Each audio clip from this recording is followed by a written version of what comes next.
Welcome in, basketball fans. We have our Week 10 NBA Power Rankings. Drop your top 10 teams before this video starts to see how it stacks up down in the comments. And if you love watching grown men put balls into hoops as much as I do, hit that subscribe button so you don't miss any of our daily sports content. We're almost through the holiday season, ladies and gentlemen. We've had short week after short week after short week. We had the Cup week that was short.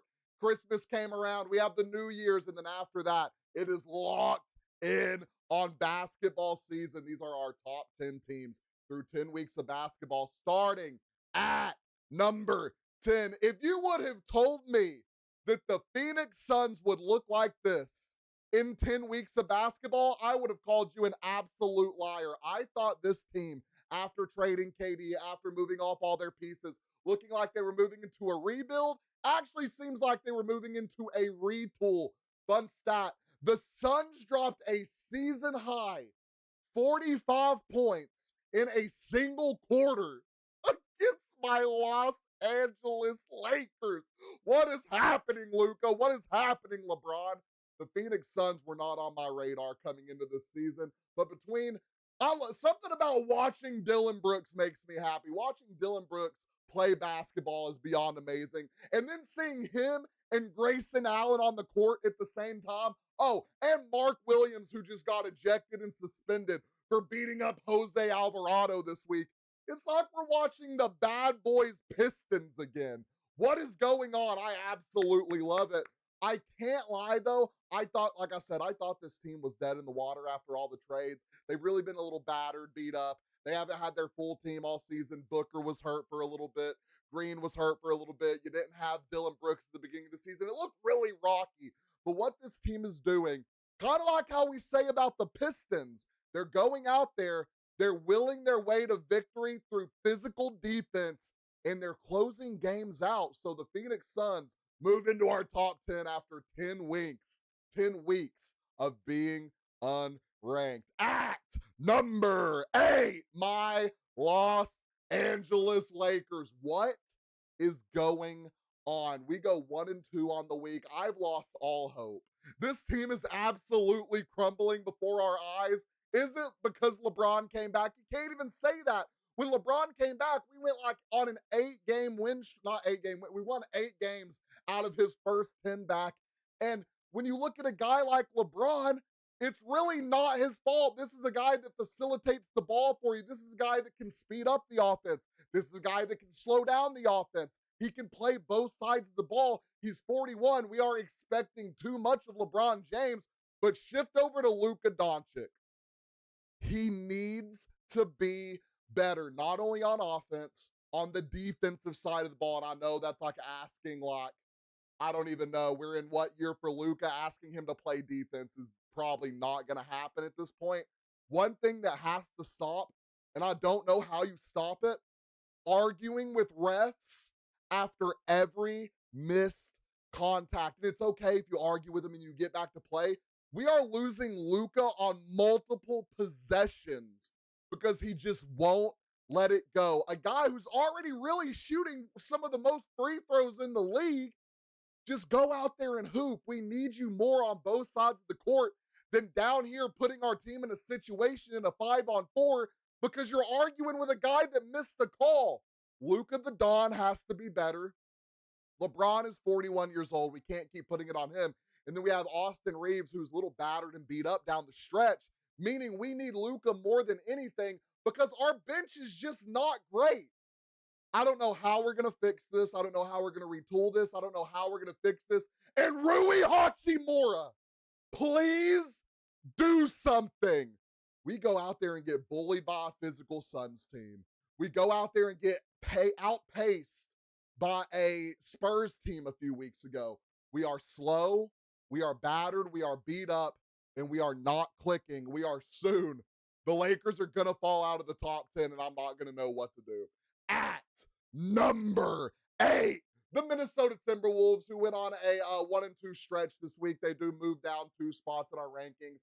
Am I the only one that thinks Gobert might just be the problem on this team? Like what he does on defense, obviously, defensive player of the year, defensive player of the year, defensive player of the year, year in and year out. But at what point is his lack of offense hurting the team more than helping? Like, listen to this scenario. Say you trade Rudy Gobert. Yes, you're not going to get a lot for him. You're trading for some key rotation pieces. You don't even need a starter. You inject Naz Reid into the starting lineup, who I think plays pretty solid defense. And then you have some rotation pieces that can come in and fill in off the bench. Something you're kind of lacking is guys coming off the bench and scoring at a high volume consistently. And that's what's hurting the Timberwolves, especially nights when you have Ant out, nights when Randall isn't going hard. And then when you have guys like Ant out and you have guys like Randall not getting as much as they could potentially get, then you have Rudy Gobert down here, 6 points, 7 points, 8 points. Last week, Rudy Gobert averaged 10 points in 3 games. The defense is great. It's awesome. Every top center in the league is playing both ways. I think I'll talk about Jalen Duren here in a little bit. He's averaging 18 points. That's 8 more points than Rudy Gobert. And he's averaging the same amount of rebounds. And he's a physical guy on defense. The Minnesota Timberwolves are going to have a problem, as they do every year down the stretch, with Rudy Gobert, especially in playoffs, because this is a league where you have to score and you have to score relentlessly. I don't care how good your defense is.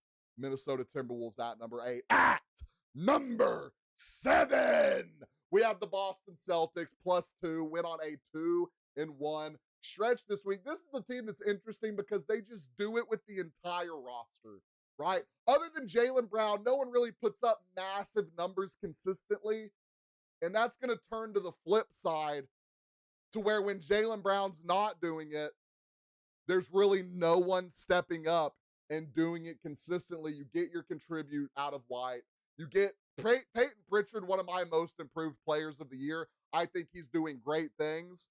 Got to get more consistency from him. Have to get more consistency from White. One of my favorite players to watch on this team, if you have not watched him this year, if you have not watched Hugo Gonzalez play the game of basketball, I'm talking physicality, love and passion for the game. He's going to play his heart out from one side of the court to the other, offense and defense. An immaculate addition for the Boston Celtics, another team that I thought after losing Jason Tatum, moving on from Al Horford, moving on from Porzingis, I was like, this team is going to be dead in the water. They're rebuilding. They were really just retooling, making a new look for the team. And Jason Tatum could come back this year. That's the scary thing. This team gets the playoffs and you get Jason Tatum back. I would bring it back like 2-3 weeks, a month before playoffs. Ramp him up, get him ready, get the consistency built.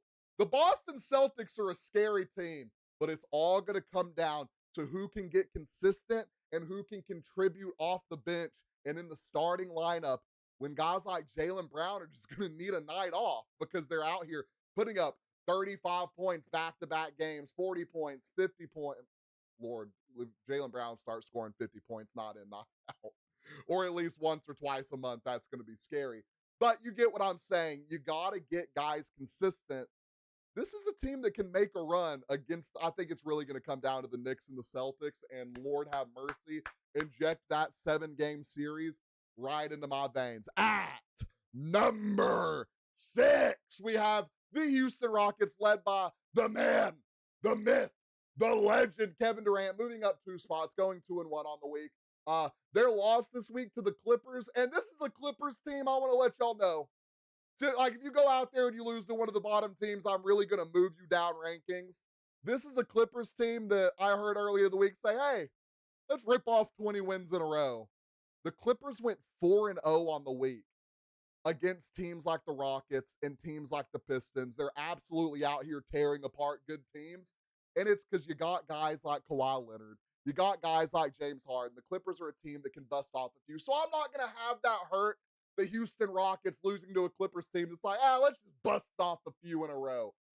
Even in that loss, your big three put up a solid amount of numbers. Reed Shepherd, I think, is really the X factor right now. Has to be more consistent. This team is really lacking a guy that can go out here and facilitate the ball for him. Sangoon's been a little, he's been in and out all year. They're just really lacking consistency. The one constant on this team is obviously an older Kevin Durant. Sangoon can come out and give you 40 to 50 when he needs to. Amin Thompson can come out and give you 20 to 30 potentially. You got guys like Jabari who's out here hooping. There's a lot of solid players on this team, just not a lot of solid consistency. If this team can get consistent with the physicality they play, this is a team that can give the Oklahoma City Thunder a run. This is a team that can give the guys like the San Antonio Spurs the run, some Detroit Pistons a run.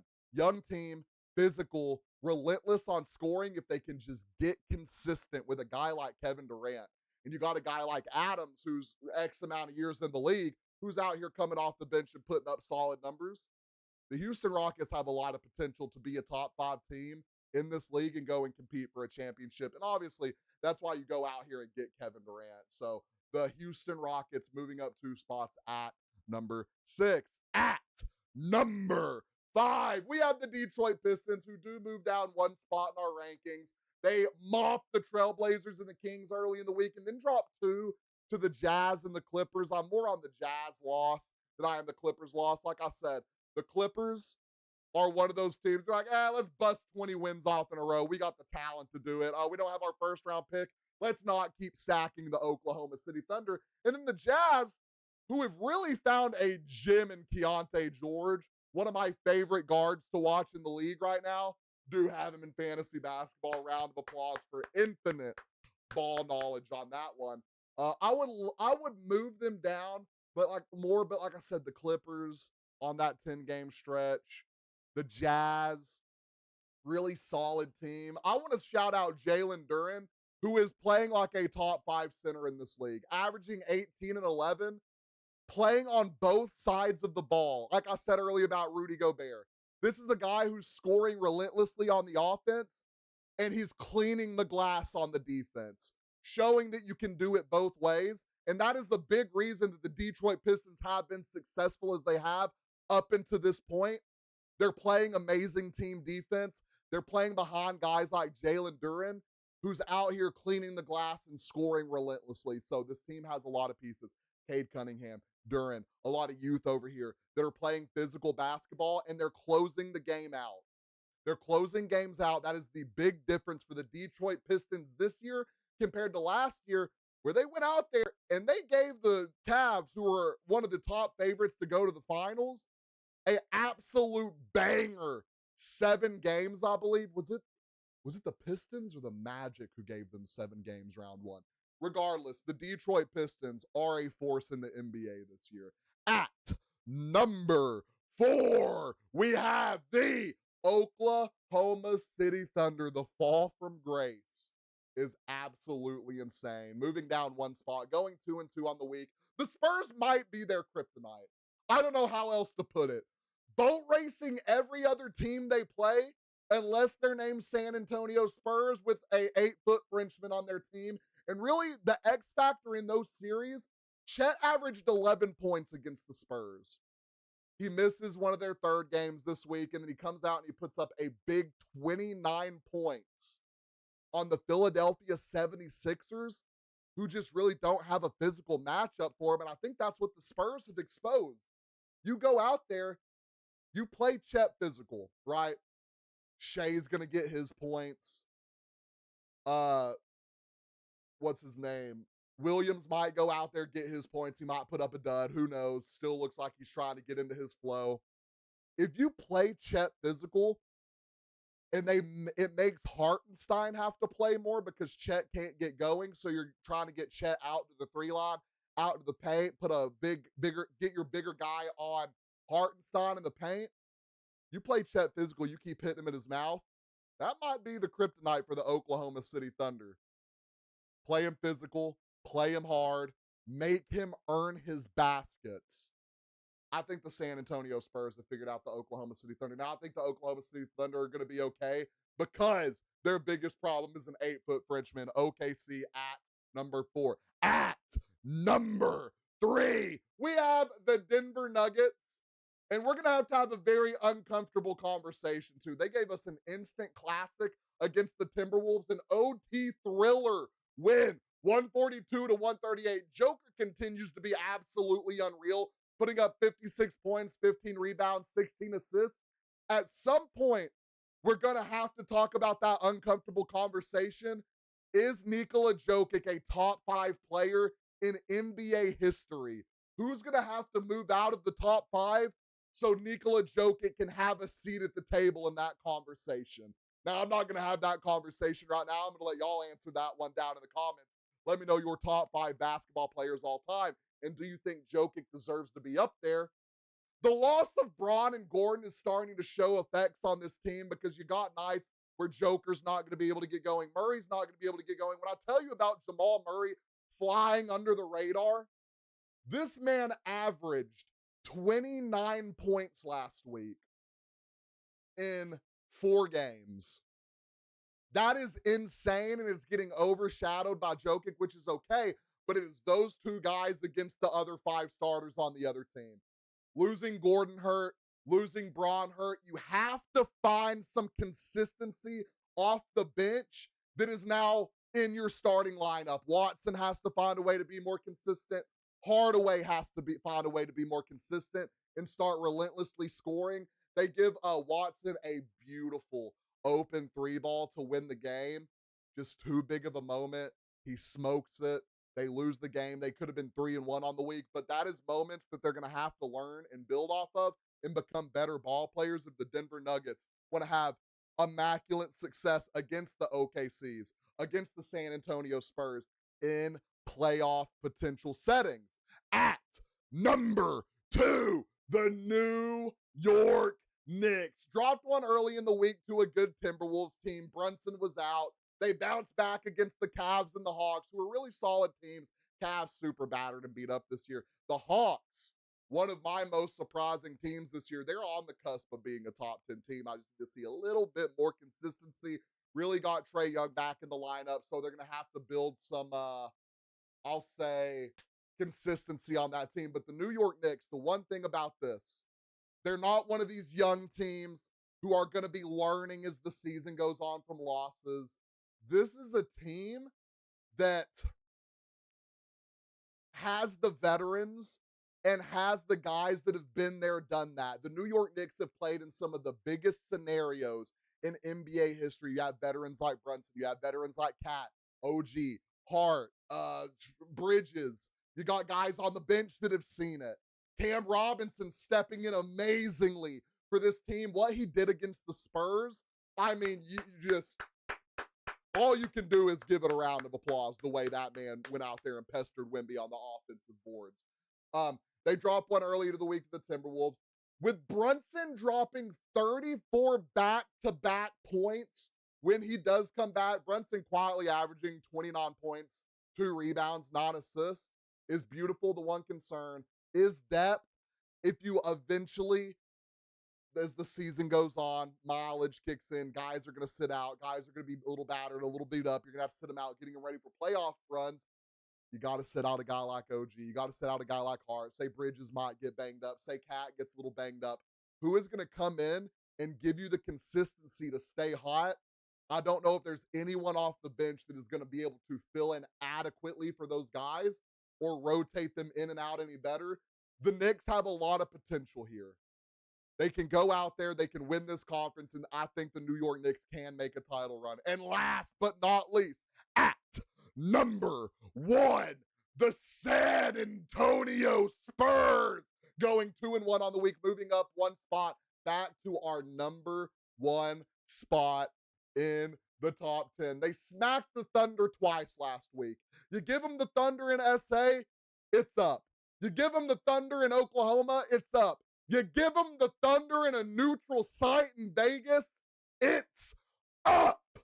Because the man, the myth, the legend, the 8-foot Frenchman, Victor Wembanyama, owns the Oklahoma City Thunder. They do lose a game to the Jazz. Again, I'm telling y'all, the Jazz are playing really solid basketball. They have a roster that is flying under the radar right now. You got Lauri Markkanen. You got guys like Keontae George. I mean, they're just out here playing basketball. They know they're not playing for any playoff hopes, I'm sure. So they're really just out here hooping, showing what they can do. They lose to the Jazz. I forgive them for that. Fox misses the Jazz game. So you're really still trying to build consistency between Wemby and Fox. And the depth the San Antonio Spurs have is absolutely ridiculous. And they all play the same.